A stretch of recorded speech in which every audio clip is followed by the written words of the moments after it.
আসসালামু আলাইকুম প্রিয় দর্শক, বিআরটিএ ড্রাইভিং লাইসেন্স পরীক্ষা সকল পরীক্ষার জন্য লিখিত প্রশ্ন বা সংক্ষিপ্ত ও ইঞ্জিন মেকানিজম বিষয়ের প্রশ্ন নিয়ে এই পর্বে সকলকে স্বাগত জানাচ্ছি।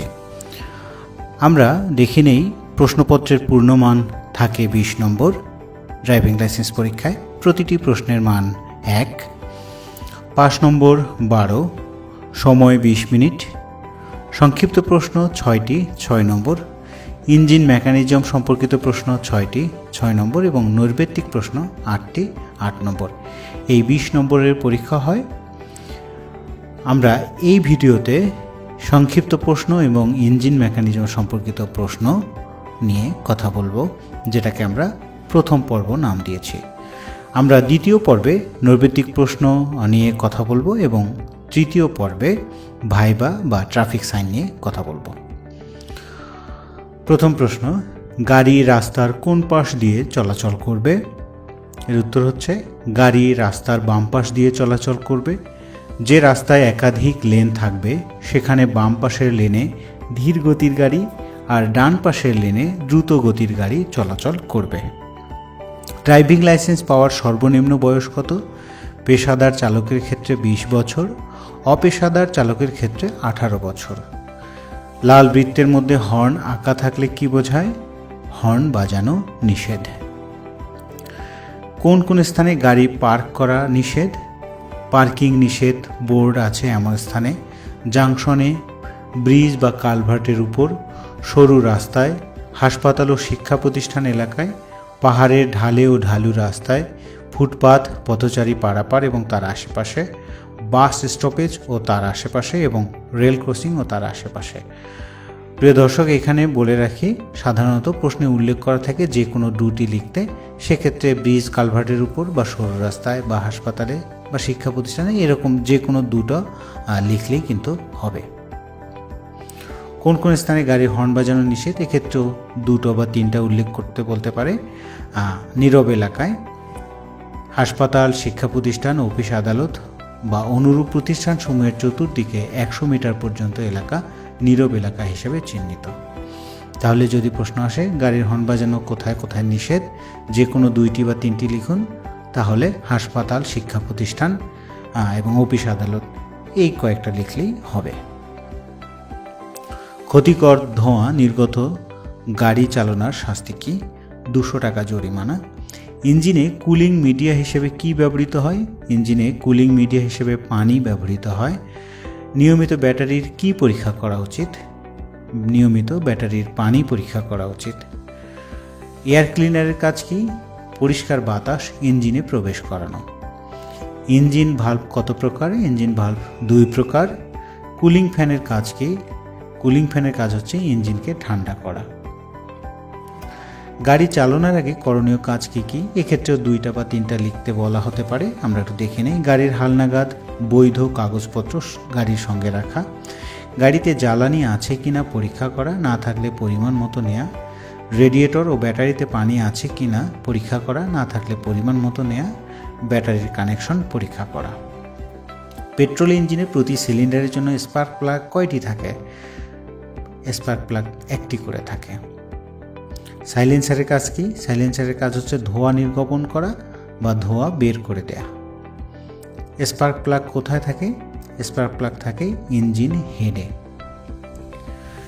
গাড়ির পেছনের অবস্থা পর্যবেক্ষণের জন্য কতক্ষণ পর পর লুকিং গ্লাস দেখতে হবে? প্রতি মিনিটে 6 থেকে 8 বার। কোন কোন গাড়িকে ওভারটেক করার সুযোগ দিতে হবে? যে গাড়ির গতি বেশি, অ্যাম্বুলেন্স, ফায়ার সার্ভিস, ভিভিআইপি গাড়ি ইত্যাদিকে ওভারটেক করার সুযোগ দিতে হবে। মোবিলের পরিমাণ কিভাবে পরিমাপ করা হয়? ডিপ স্টিক বা কাঠির মাধ্যমে। ফুয়েল ও বাতাসকে মিশ্রিত করে ইঞ্জিনে সরবরাহ করে কে? উত্তর হচ্ছে কার্বুরেটর। গাড়ির গিয়ার পরিবর্তনের সময় অবশ্যই কোনটি করতে হবে? ক্লাচ চাপতে হবে বা ক্লাচ করতে হবে। নির্ধারিত গতির চেয়ে অধিক বা দ্রুত গতিতে গাড়ি চালানোর শাস্তি কি? প্রথমবার অপরাধের জন্য সর্বোচ্চ 30 দিন কারাদণ্ড বা 300 টাকা পর্যন্ত জরিমানা বা উভয় দণ্ড। পরবর্তীতে একই অপরাধ করলে সর্বোচ্চ 3 মাস কারাদণ্ড বা 500 টাকা পর্যন্ত জরিমানা বা উভয় দণ্ড এবং ড্রাইভিং লাইসেন্সের কার্যকারিতা 1 মাসের জন্য স্থগিত হতে পারে। কোন কোন স্থানে ওভারটেক করা নিষেধ?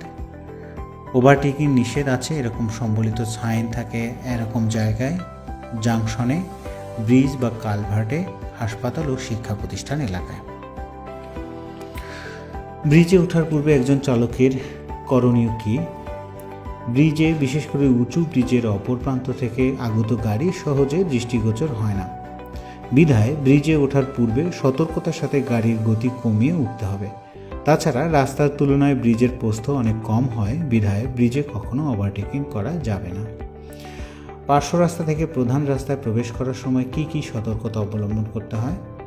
গাড়ির গতি কমিয়ে, প্রয়োজনে থামিয়ে প্রধান রাস্তার গাড়িকে নির্বিঘ্নে আগে যেতে দেওয়ার ব্যবস্থা করতে হবে। প্রধান সড়কে গাড়ির গতিবিধি পর্যবেক্ষণ করে সতর্কতার সাথে প্রধান রাস্তায় প্রবেশ করতে হবে। জেব্রা ক্রসিংয়ে চালকের কর্তব্য কী? জেব্রা ক্রসিংয়ে পথচারীদের অবশ্যই আগে যেতে দিতে হবে এবং পথচারী যখন জেব্রা ক্রসিং দিয়ে পারাপার হবে তখন গাড়িকে অবশ্যই তার আগে থামাতে হবে। জেব্রা ক্রসিংয়ের উপর গাড়িকে থামানো যাবে না বা রাখা যাবে না। রাস্তার উপর প্রধানত কি কি ধরনের রোড মার্কিং অঙ্কিত থাকে? রাস্তার উপর প্রধানত 3 ধরনের রোড মার্কিং অঙ্কিত থাকে। এক হচ্ছে ভাঙা লাইন, যেটা অতিক্রম করা যায় বা ওভারটেক করা যায়। 2 হচ্ছে একক অখণ্ড লাইন, একটি লম্বা সরল রেখার মতো, যেটা অতিক্রম করার নিষেধ কিন্তু ক্ষেত্র বিশেষে অতিক্রম করা যায়। দ্বৈত অখণ্ড লাইন, পাশাপাশি 2টো সাদা লাইন যদি রাস্তার মাঝখানে থাকে, এইখানে অতিক্রম করা আইনত দণ্ডনীয় বা ওভারটেক করা যাবে না। এই লাইন দ্বারা রাস্তার বিভক্তি বোঝায়। গাড়ি চালনাকালে কি কি কাগজপত্র গাড়ির সঙ্গে রাখতে হয়? ড্রাইভিং লাইসেন্স, রেজিস্ট্রেশন সার্টিফিকেট বা blue book, tax token, fitness certificate এবং রুট পারমিট। ফিটনেস সার্টিফিকেট এবং রুট পারমিট এই দুটো মোটর সাইকেলের জন্য প্রযোজ্য নয়। ড্রাইভিং লাইসেন্স ব্যতীত গাড়ি চালালে বা চালানোর অনুমতি দিলে শাস্তি কি? সর্বোচ্চ 4 মাস কারাদণ্ড অথবা 500 টাকা পর্যন্ত জরিমানা বা উভয় দণ্ড। এই ক্ষেত্রে মালিক ও চালক উভয়ে দণ্ডিত হতে পারেন। এখানে অধ্যাদেশ বা আইনের ধারা উল্লেখ করার প্রয়োজন নেই। গাড়ির ড্যাশবোর্ডে কি কি ইনস্ট্রুমেন্ট থাকে? গাড়ির ড্যাশবোর্ডে স্পিডোমিটার থাকে, odometer, trip meter, temperature gauge এবং ফুয়েল গেজ। গাড়িতে কি কি লাইট থাকে? গাড়িতে থাকে headlight, park light, brake light, reverse light বা পিছনে যাওয়ার সময় যে লাইট জ্বলে, ইন্ডিকেটর লাইট, ডানে বামে যাওয়ার সময় যে লাইট জ্বলে, ফগ লাইট, কুয়াশার সময় যে লাইট জ্বলে এবং নাম্বার প্লেটের লাইট। এই কয়েকটি লাইট গাড়িতে থাকে। কালো বর্ডারে সাদা রঙের আয়তক্ষেত্র কোন ধরনের সাইন? পথ নির্দেশক তথ্যমূলক সাইন, যা মহাসড়ক ব্যতীত অন্যান্য সড়কে ব্যবহৃত হয়। ট্রাফিক সিগন্যাল বা সংকেত কত প্রকার? 3 প্রকার, যেমন বাহুর সংকেত, আলোর সংকেত ও শব্দ সংকেত। ট্রাফিক লাইট সিগন্যালের চক্র বা অনুক্রমগুলো কি কি? প্রথমে লাল, তারপর সবুজ এবং হলুদ এবং পুনরায় লাল। লাল বৃত্তে 50 কিলোমিটার লেখা থাকলে কি বোঝায়? গাড়ির সর্বোচ্চ গতিসীমা ঘন্টায় 50 কিলোমিটার, অর্থাৎ ঘন্টায় 50 কিলোমিটারের বেশি গতিতে গাড়ি চালানো যাবে না। লাল, সবুজ ও হলুদ বাতি কি নির্দেশনা প্রদান করে? লাল বাতি জ্বললে গাড়িকে থামুন, লাইনের পিছনে থামিয়ে অপেক্ষা করতে হবে। সবুজ বাতি জ্বললে গাড়ি নিয়ে অগ্রসর হওয়া যাবে এবং হলুদ বাতি জ্বললে গাড়িকে থামানোর জন্য প্রস্তুতি নিতে হবে। লেভেল ক্রসিং বা রেড ক্রসিং কত প্রকার ও কী কী? লেভেল ক্রসিং বা রেল ক্রসিং 2 প্রকার। একটা হচ্ছে রক্ষিত রেল ক্রসিং বা পাহারাদার নিয়ন্ত্রিত রেল ক্রসিং, আর একটি হচ্ছে অরক্ষিত রেল ক্রসিং বা পাহারাদার বিহীন রেল ক্রসিং। ট্রাফিক সাইন বা রোড সাইন চিহ্ন প্রধানত কত প্রকার ও কী কী? ট্রাফিক সাইন বা চিহ্ন প্রধানত 3 প্রকার। একটি হচ্ছে বাধ্যতামূলক চিহ্ন, যেটা বৃত্তাকার ঘরের মধ্যে নির্দেশ করা থাকে।